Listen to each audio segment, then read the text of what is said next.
A Spanish murderer brutally murdered many elderly women, but may be released after only 20 years in prison. Is that punishment fair to someone who forced the victim to swallow dentures? However, the fate of such monsters is not always determined by law. In this video, I will tell you how the harsh life in prison has pursued those who escape the punishment they deserve. How are serial killers treated behind bars? My name is John and you're watching Decoded Mysteries. Watch on to see what happens to violent criminals, even when the law is too lenient. 20-year-old sailor Nikolai Radkovich went down in history as Russia's first serial killer, as brutal as Jack the Ripper in London. In the early 20th century, Radkovich made the people of St. Petersburg has to be careful, afraid every time he goes out in the evening.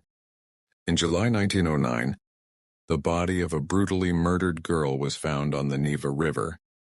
Her body had more than 10 stab wounds.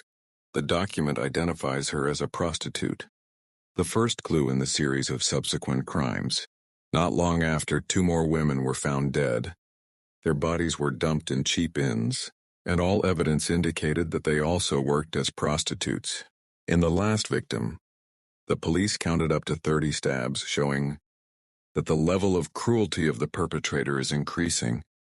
The police's mission is to catch the murderer as soon as possible, to protect other women. The press gave him the nickname Jack the Ripper to St. Petersburg. He chose the victims who were busts. But unlike his colleagues in London, he never dissected. The police investigate and check the list of guests staying at hotels and ships docking. They traced Radkovich, who had been in many shelters. Radkovich deceived the investigation agency by pretending to be mentally ill and claiming that he killed people to purify the world. He is responsible for 3 brutal murders. The trial lasted 3 years and he was finally sentenced to 8 years of hard labor because the police only had enough evidence for the final case. Radkovich, Jack the Ripper, became St. Petersburg. Died while serving labor sentences in 1916. One theory is that he was killed in a fight between prisoners. Is Radkovich's death a worthy punishment? He calls himself the Angel of Death. This silent killer hides in the environment that people come to be healed. He killed a total of 87 people, but was only punished 30 years after his arrest.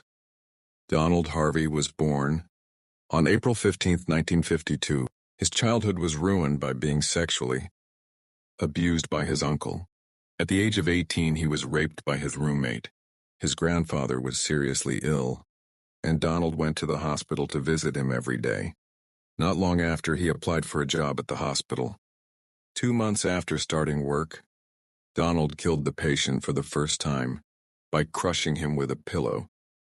At Marymount Hospital, he killed 15 people, and after being fired, he continued his angel revenge career in other medical facilities. He has not been suspected for 17 years. During that time, no one paid attention to this humble, quiet nurse. His murder methods are also very diverse. Strangle, pull out life support machines, inject gas into a vein, but the most common is the use of potassium cyanide. It was this favorite method of killing that made him discovered. In April 1987, his patient John Powell passed away mysteriously. During the autopsy, the forensic doctor discovered the smell of almonds, a sign of potassium cyanide. The police began to investigate. They found jars of cyanide and arsenic, a book about occultism, and a detailed diary recording the murders in Harvey's house. Donald claimed that he killed people to help them get out of pain. That's why he called himself an Angel of Death. This is partly reasonable, because most of his victims are dying patients in the hospital. When he was arrested, he was sentenced to many life sentences and could only apply for a pardon in 2047, when he was 95 years old. However, Donald Harvey died at the age of 64.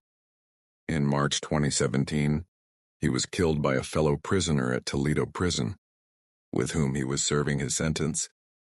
But if Donald had received help since he was a child, his life might have been different. What do you think? What's more terrible is that even his wife, doesn't know that the person lying next to him every morning is a serial killer. In 1967, a serial killer began to spread fear in a small town, making the whole community live in terror. No one expected that the person behind the series of cases was an exemplary father of 3 children. However, behind the calm appearance is a real monster, with the nickname Gaffney Strangler. Leroy Martin was born on April 25, 1937 in Gaffney, South Carolina, USA. His life was very normal at first, working in a factory, having a family and 3 children.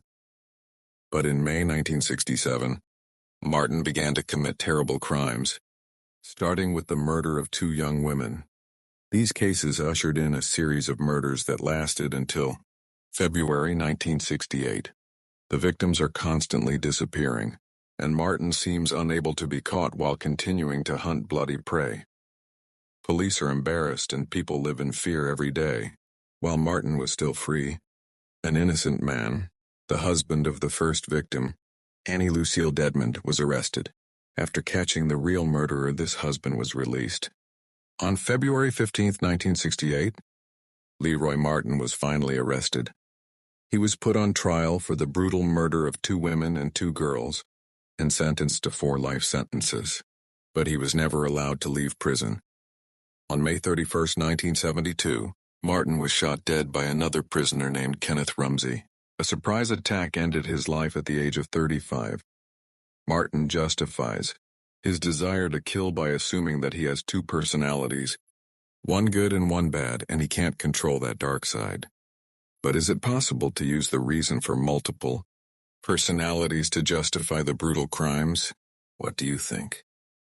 Spanish police used to think that old women died one after another due to old age and illness, because they were found dead with dentures in their mouths. But the truth is completely different. In 1957, in the Spanish city of Santander, a child named Jose Antonio Rodriguez Vega was born. His family had a dark past. His grandfather killed his grandmother, and his father and brother were both alcoholics. Jose grew up as a handsome and lovable boy. However, Vega's cruelty began to manifest itself at the age of 18, when he pushed his sick father down the stairs. His mother kicked him out of the house, and since then Jose began to take revenge on her. From May 1987 to May 1988, Vega killed at least 19 elderly women, aged between 61 and 93. He sneaked into the houses of old women living alone, beat them and raped them. It's hard to believe that he even forced them to swallow their dentures, leading to the victim's death. He keeps souvenirs from the victims in a private room. In May 1988, Jose Vega was arrested and confessed to all his crimes. He was brought to trial and sentenced to 440 years in prison. However, according to the Spanish legal system, it means that he can be released after 20 years. However, the prisoners didn't let that happen. In 2002, Jose Vega was stabbed to death in his cell. When the guards tried to intervene, the prisoners said, "Get out of the way, let us take care of this." Vega died with 113 stab wounds. So life imprisonment or death is the right punishment for Jose Vega. What do you think? He used to want to be the new Presley, but ended his life in pain and loneliness. Charles Schmid grew up in an adopted family. In 1942, Charles and Catherine Schmid, who had no children, adopted him.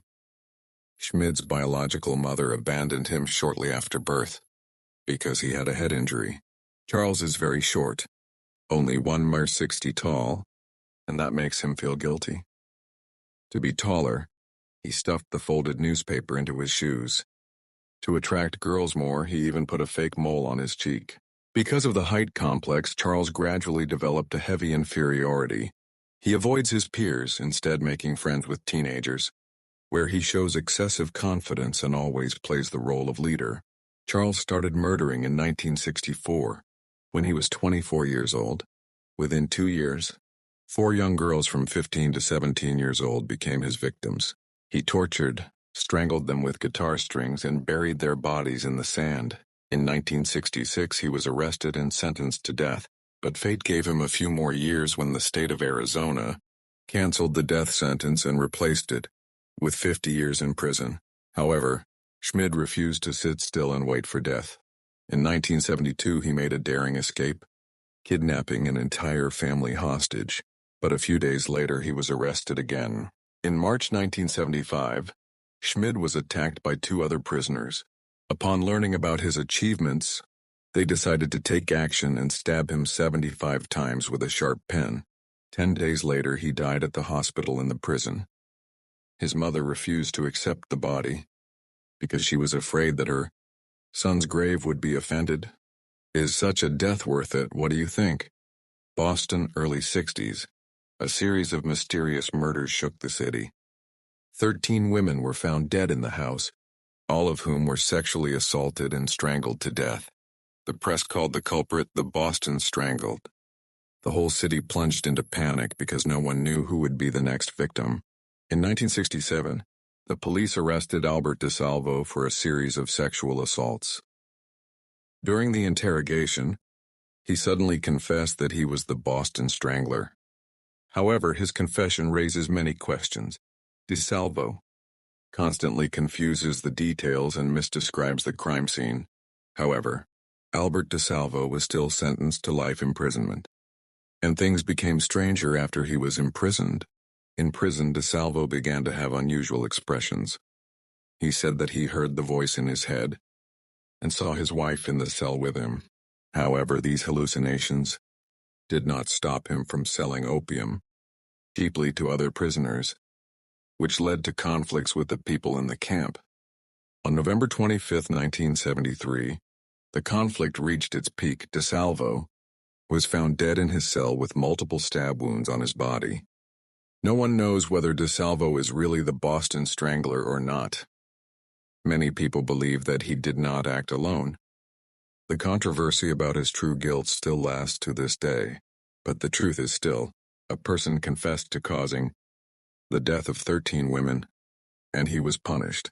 Do you think Albert DeSalvo is the strangled Boston, and he deserves such an ending? The behavior of serial killer Jeffrey Dahmer still makes people shiver. A TV series was made about him. American History, with Evan Peters playing the role of Dahmer. I see people as objects, the Milwaukee Monster said about his victim. He killed 17 men, mostly homeless people, poor people or petty criminals, whose disappearance is not easily recognized by society. Jeffrey Lionel Dahmer was born in May 1960 in Milwaukee. His father is very passionate about chemistry, and his mother is anxious and is said to have taken sedatives during pregnancy. Dahmer grew up in the indifference of his parents. No one paid attention to his strange behavior. Instead of playing with his peers, he collected and dissected animal corpses, preserving them with formaldehyde. When he was a teenager, Dahmer's parents divorced, and he moved in with his grandmother. It was in the basement of her house that he dissected the first victim. When he was kicked out of the house by his grandmother, he rented a private apartment and continued to kill people. Before 1991, Dahmer murdered 17 people. His murder method was horrifying, drilling holes in the victims' heads while they were alive, pouring acid inside, peeling the skin of his face to make a mask. Most of the murders took place in Milwaukee, so he was nicknamed the Milwaukee Cannibal. On July 22, 1991, Dahmer was arrested. The court sentenced him to 15 life sentences. In his last words, Dahmer said that he deeply regretted and wanted to die. Finally, it happened. On November 28, 1994, Dahmer was beaten to death by his fellow prisoner named Christopher Scarver, a man who was serving a sentence for robbery and murder. There was no sign of resistance on Dahmer's body. A terrible story, isn't it? Serial killers are the embodiment of evil and cruelty in society. Many innocent people suffered at their hands, and they had to receive life sentences for their crimes. But instead of spending years in prison reflecting on what had been done, their lives ended by the same people who shared the four walls of the prison. So is that a worthy revenge? Or is it another unfair act? John is with you. Like the video and see you soon.